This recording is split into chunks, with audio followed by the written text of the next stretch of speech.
The man who comes to a right belief about God is relieved of 10,000 temporal problems. That's an amazing statement.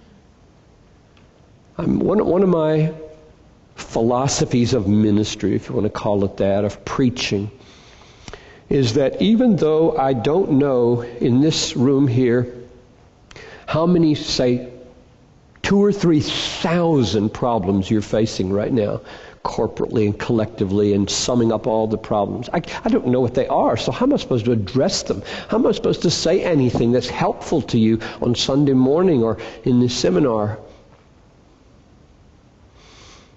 Being a pastor and looking out on several thousand folks week after week and thinking you're going to be relevant by addressing each problem specifically, you're not. People are going to bring to the church and to this room issues I've never even dreamed that you're facing. Does that mean I cannot say anything that God would be pleased to use for that very thing that I've never heard of? And the answer for me is, if I keep God Himself central and lift Him up week after week and do everything I can to make Him look and feel magnificent, that very issue will solve 100 problems in your life that you do not even know is the solution to the problems.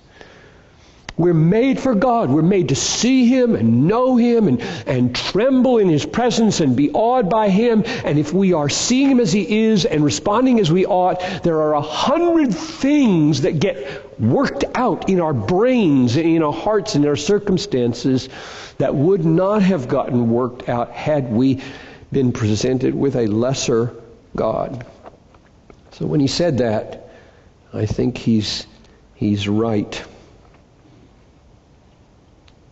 The man who comes to a right belief about God is relieved of 10,000 temporal problems, for he sees at once that these have to do with matters which at the most can concern him for very long, but even if the multiple burdens of time may be lifted from him, the one mighty single burden of eternity begins to press down upon him with a weight more crushing than all the woes of the world piled one upon another.